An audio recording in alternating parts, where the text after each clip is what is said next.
Ante todo, muy buenos días, tardes o noches, en el tiempo en que ustedes estén. Hoy voy a hablarles del tercer militarismo. Como ustedes pueden ver en esas cuatro imágenes, podemos observar al expresidente Augusto B. Leguía, que ocupó un gobierno alrededor de 11 años, del año 1919 al año 1930, ¿no? Que finalmente fue derrocado por la otra figura que se ve ahí, por el general Sánchez Cerro, tras un golpe de Estado. Luego en la tercera imagen se ve a Sánchez Cerro haciendo un golpe de Estado, y en la última, que está al lado derecho, vamos a observar al otro presidente, Óscar R. Benavides, ¿no? Y ya más adelante, esta breve clase, vamos a mencionar sus aspectos importantes, su forma de gobierno y cómo entraron al poder. El inicio del contenido. Primeramente vamos a hablar sobre las causas, pues las razones, y una breve introducción del por qué ocurrió ese denominado tercer militarismo. Luego, en el segundo punto, vamos a hablar netamente del golpe de Estado del presidente Sánchez Cerro.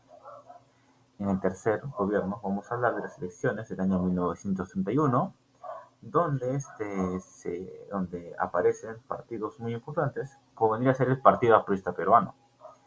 En el punto número 4 vendríamos a hablar del gobierno constitucional de Sánchez Cerro. En esto, el presidente Sánchez Cerro entra de manera constitucional y legal mediante unas elecciones democráticas. En el punto número 5 podemos hablar del conflicto con Colombia, que también sería un punto de inflexión, ya de que ahí ocurre el asesinato del presidente Sánchez Cerro. En el sexto punto tendríamos el segundo gobierno de Óscar R. Benavides. Ya tuvo un primer gobierno a inicios del siglo XX, en la denominada gobierno aristocrático. Las principales causas de gobierno del porqué del tercer militarismo vendrían a ser principalmente el debilitamiento del sistema capitalista norteamericano, ya que ocasionó la caída de bolsa de valores de Nueva York. Y eso tiene mucha relación en parte con el gobierno de Augusto B. Leguía, ya de que este tenía mucha influencia del capital norteamericano, lo que al caer económicamente, nos ocurriría a nosotros una tragedia económica al igual que Estados Unidos. Luego vendría a ver las rebeliones obreras y campesinas de Perú, debido a que comenzaron a surgir, por ejemplo, revueltas agrarias, ideas de izquierda como el APRA o como el Partido Socialista de José Carlos Mariátegui, que podrían atentar contra los intereses de la oligarquía, ¿no? Como vendría a ser Augusto B. Leguía, ¿no? Aunque decía estar a favor de las clases populares, cuando en la práctica estaba a favor de los poderosos, ¿no? El golpe de Estado. El golpe de Estado. En inicios, el golpe de Estado fue bien visto por la sociedad peruana. Y la pregunta es ¿por qué? Principalmente porque Sánchez Cerro derrocaba a un gobierno que se había instalado 11 años en el poder, que ha engañado al pueblo con el Tratado Salomón Lozano, donde Perú, por ejemplo, salió parcialmente derrotado porque no ganó ni un territorio, más bien cedió todos los territorios a Colombia. También recibió apoyo de la oligarquía agroexportadora y recibió el apoyo también así de grandes empresas.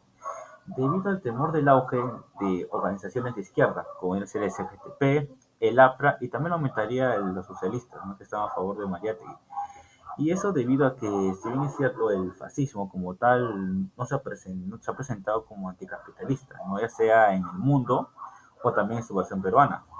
Pero al ver que, al igual que los fascistas, los oligarcas tenían un espíritu anticomunista y eso los unían para poder reprimir las rebeliones campesinas que estaban en contra de los intereses de esos grupos. Sus primeras medidas fue eliminar la ley de construcción vial, que vendría a ser como una especie de mita indígena o mita republicana, debido a que eso era en carácter muy injusto porque muchos de esos indígenas, si no podían pagar por medio de trabajos, por ejemplo, gratuitos para construir una serie de carreteras, lo tenían que pagar de su bolsillo, tenía que salir el dinero, cosa que ellos no poseían en abundancia, pues ya de que todavía existía una discriminación hacia esos grupos étnicos. Luego ocurren las elecciones del año 1931. En esas elecciones del año 1931 ocurre principalmente debido a que Sánchez Cerro también sentía que él debía ganar las elecciones de manera democrática, o sea, ganarse el cariño del pueblo. Por ello, organiza esas elecciones del año 1931. Para ello, para que lo suplice, lo reemplace de manera temporal en el gobierno peruano, Sánchez Cerro da su gobierno de manera temporal a José Samamés. En estas elecciones se presentan principalmente cuatro partidos políticos. La Unión Revolucionaria, que estaba representada por el general Sánchez Cerro. De carácter netamente fascista, inspirada en el fascismo de Benito Mussolini. La segunda vendría a ser el APRA, que vendría a ser representado por Víctor Raúl Aya de la Torre. Luego el Partido Descentralista, que vendría a ser de la Jara y Ureta. Y el Partido Constitucional Renovador del Perú, que vendría a ser comandado o representado por Antonio Sores. En ese mapa podríamos observar, ¿no? Para poder guiarles de mejor manera. En el sector negro están los departamentos o regiones que votaron de manera frecuente y exhaustiva al Partido Unión Revolucionaria. Y luego en el sector rojo vendrían a ser los que votaron al partido aprista, y en el azul los que votaron al partido de Antonio Sores, el Partido Constitucional Renovador. Los resultados fueron abismales y totalmente aplastadores para que se dé la victoria del Partido Unión Revolucionaria, ya que tuvo un total de 152.149 votos, así acaparando más del 50% de la población votante, porque en esos tiempos no votaban todas las personas, no votaban las mujeres y no votaban, por ejemplo, algunos sectores sociales. En el gobierno constitucional de Sánchez Cerro, pues en lo económico se da principalmente la misión de Kemmerer, que principalmente variaba en tener una reforma monetaria, ¿no? Con ello se buscó estabilizar el sol de oro, que vendría a ser nuestra moneda, y también se implementó el Banco de Reserva del Perú, que hasta hoy en día existe. Y luego la ley de bancos, que vendría a ser en que se normalizaban las operaciones de las entidades bancarias y las relaciones que debían mantener en las distintas partidas, tanto de su activo y pasivo. En lo social, el gobierno de Sánchez Cerro, al igual que otro gobierno fascista, fue de carácter autoritario, así reprimiendo a todo movimiento de izquierda, ¿no? Podría ser el APRA o los socialistas que estaban a favor de las ideas de Mariátegui, donde finalmente en el caso aprista fueron fusilados muchos de esos simpatizantes y militantes en Trujillo, en esa masacre de Trujillo en Chanchán. Luego otro hecho muy importante, pero lamentablemente penoso, fue el cierre de la Universidad Nacional Mayor de San Marcos el 8 de mayo del año 1932. Luego, en la Constitución del año 1933, que el presidente Sánchez Cerro lo emite, establece el voto a personas alfabetas de 21 años a más. Y también para que él se quede en el poder de manera más prolongada, amplía el gobierno a 6 años. Y también para que, por ejemplo, para que maneje el Perú de manera ordenada, según él lo creía, ¿no? Estableció la prohibición de partidos políticos de origen internacional. Y justo esos partidos políticos de origen internacional eran sus partidos opositores, como venía a ser el Partido Socialista, que era de ideología mariateguista, y el Partido Aprista, ¿no? Que estaba en contra del imperialismo, que estaba en contra de un régimen autoritario, ¿no? Y en contra, así, del gobierno de Sánchez Cerro. El conflicto con Colombia. Su principal causa fue el de otorgar territorios significantes a Colombia en el Tratado Salomón-Lozano, como lo mencioné, ¿no? Al inicio, ¿no?